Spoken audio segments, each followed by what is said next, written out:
कि आप जागो, नहीं जागो तो सोते रहेंगे और कायम के लिए सो जाएंगे। मकान बिना कोई होना नहीं चाहिए। हम सबको मकान दे रहे हैं, दिख रहा है आपको कब मकान दे रही है? तो मकान सरकार दे रही है, मकान तोड़ रही है, गरीब को और गरीब कर रहे हैं। इंशाल्लाह गुजरात के दलित और मुस्लिम आदिवासी ने तय कर लिया है कि हमारा नेता बैरिस्टर असदुद्दीन ओवैसी साहब होगा। हमारी पार्टी जो है नेता बनाने के लिए आई है। हैदराबाद से लेके, बिहार से लेके महाराष्ट्र तक आपने देखा, अब गुजरात की बारी है। पता है कि बीजेपी कब वार करेगी वो तो पता है, लेकिन कांग्रेस कब वार करती है पीछे से पता भी नहीं चलता है। नई पार्टी है, 5 साल पहले हम लोग आए और 5 साल पहले हम लोग आए, एक ही महीने के अंदर हम लोग 27 काउंसिलर जुटा के लाए थे। उसके बाद हमको 5 साल मिला। 5 साल के अंदर हम पूरे गुजरात के अंदर हमारा संगठन बना चुके हैं और जहां जहां जीत सकेंगे, जहां जहां वहां पर हम लोग पूरे गुजरात के अंदर हम लोग चुनाव लड़ाएंगे और ज्यादा से ज्यादा सीटें लाने की हम लोग कोशिश करेंगे। खासतौर से देखा जाए कि मुसलमानों को लेकर ये कहा जाता है कि मुसलमान जो है वो कांग्रेस का कोर वोटर रहा है, लेकिन अब उससे आदमी कहीं ना कहीं वो चीजें अलग होती नजर आ रही है। इसे कैसे आप? नहीं, आज मुसलमान जाग चुका है। अपना कोई नेता था नहीं, आज तक कांग्रेस अपने को बेवकूफ बनाती आई है। बीजेपी और कांग्रेस दोनों बेवकूफ बनाती है। अपने को पता है कि बीजेपी कब वार करेगी वो तो पता है, लेकिन कांग्रेस कब वार करती है पीछे से पता भी नहीं चलता है।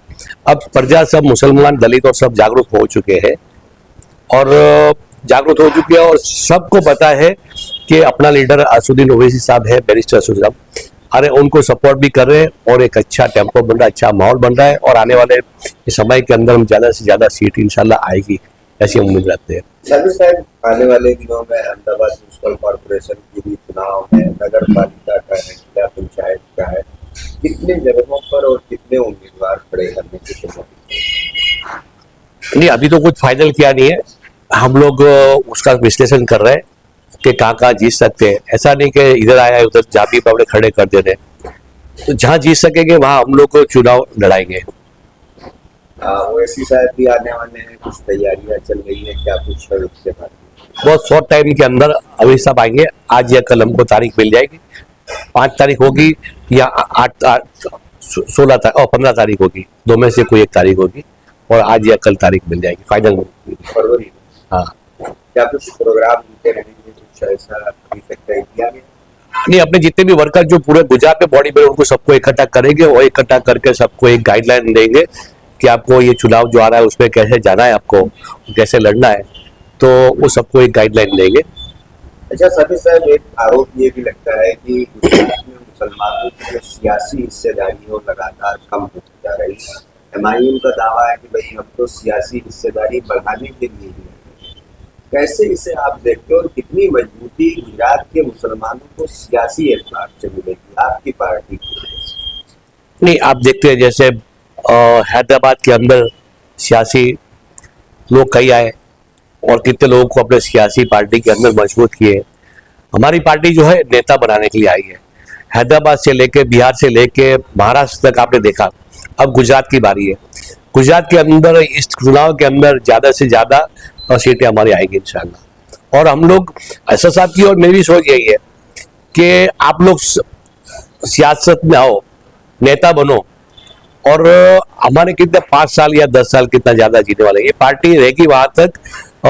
एक नाम रहेगा कि पार्टी के सदर कौन थे, असद साहब, और यहाँ के गुजरात के कौन थे, एक सबको पता होगा और पार्टी मजबूत होगी, एक इतिहास लिखा जाएगा। मैं हम लोग गुजरात के अंदर एक इतिहास बनाएंगे कि बीजेपी सरकार जो है, जो आज केंद्र में बैठी है, ये गुजरात के कारण बैठी है। और गुजरात के अंदर सबसे पहले कॉर्पोरेशन के अंदर ये लोग ने सरकार बनाई थी।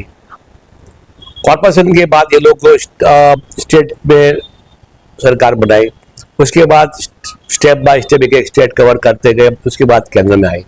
तो एक गुजरात घर जो ऐसा है कि वो एक राजनीति नक्की करती है, किसको आगे बढ़ाना है, वो गुजरात की आवाम जो नक्की करती है। तो इंशाल्लाह गुजरात के दलित और मुस्लिम आदिवासी ने तय कर लिया है कि हमारा नेता बैरिस्टर असदुद्दीन ओवैसी साहब होगा। कॉर्पोरेशन इलेक्शन को लेकर क्या कुछ तैयारियां हैं, जिसकी दावा किया जा रहा है विपक्ष की कुर्सी इस बार मांगी? नहीं, इंशाल्लाह हम लोग कोशिश तो पूरी यही है कि विपक्ष पे हम बैठेंगे, क्योंकि विपक्ष पे आना बहुत जरूरी है कि अहमदाबाद के अंदर ज्यादा से ज्यादा जो डिमोलेशन हो रहा है, जो ऐसा नहीं है कि मुस्लिम विस्तार में हो रहा है, दलित मुस्लिम सभी के साथ।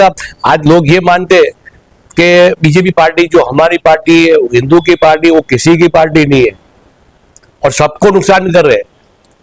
दलित मुस्लिम और सभी हिंदू वर्ग के भी कई मकान टूट रहे हैं यहाँ पर गुजरात के अंदर और काशी के अंदर। तो आप देखो हजारों मंदिर तोड़ दिए गए, हजारों मंदिर कोई आवाज उठाने वाला नहीं है। और यहाँ पर कितने सारे मकान तोड़ दिए गए गुजरात के अंदर। तो हम सबसे पहले हमारा मुद्दा ये रहेगा कि जितने भी डिमोलेशन होते हैं उसको हम लोग रोकाएंगे। दूसरी बात यह है कि जितने भी अनलीगली मकान है उसको सबको हम लीगली करवाएंगे। सरकारी जमीन पर भी जो मकान बन रहे हैं उनको भी लीगली करवा कर उनको मकान दिलाएंगे उनको। उसके बाद डिमोलेशन हो, ऐसा हम लोग लड़ाई लड़ेंगे। मैं गरीब, ये सरकार जो बोलती है कि मकान बिना कोई होना नहीं चाहिए, हम सबको मकान दे रहे हैं, दिख रहा है आपको कब मकान दे रही है? ये मकान सरकार दे रही है, मकान तोड़ रही है, गरीब को और गरीब कर रहे हैं, मध्यम वर्ग को बिल्कुल उसको भी गरीब एकदम उसकी हालत खराब कर दी है। आज किसी को पता नहीं है कि गुजरात के अंदर कितने लोग सुसाइड कर रहे हैं, पूरी फैमिली सुसाइड कर रही है। वो किसी को बोल नहीं सकते कि मैं क्या तकलीफ है, मुझे क्या तकलीफ है।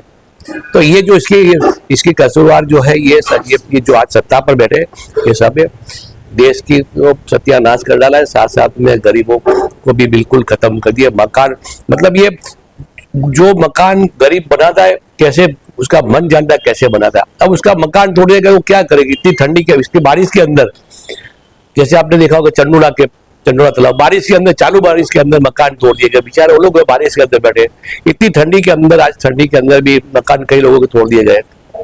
चुनावी घोषणा पत्र होगा एमआईएम का अहमदाबाद म्युनिसिपल कॉर्पोरेशन के लिए, किन किन मुद्दों का समावेश उसमें होगा ताकि आप लोग आम आदमियों के साथ नहीं, दरेक विस्तार के अंदर, दरेक वार्ड के अंदर एक हॉस्पिटल होना चाहिए, स्कूल होना चाहिए, गार्डन होना चाहिए, लाइब्रेरी होना चाहिए, जिम होना चाहिए। ये सबकी हम डिमांड करेंगे दरेक वार्ड वाइज। दरेक वार्ड से अपने चुनाव लड़ाते और दरेक एक लॉ है कि 1 लाख की बस्ती के अंदर एक हॉस्पिटल होना चाहिए, गार्डन होना चाहिए, लाइब्रेरी होना, ये सब है। लेकिन पूरे अहमदाबाद के अंदर आज जो गार्डन बन रहे हैं, वो फिरने लायक जो जगह बन रही है वो नदी के उस पार बन रही है।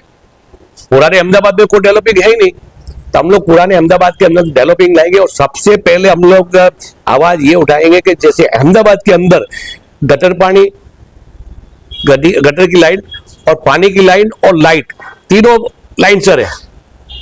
जब यहाँ से सबसे ऊपर गटर की लाइन है, वो लीकेज होती है तो पीने के पानी में जाता है, और सबसे नीचे लाइट का है।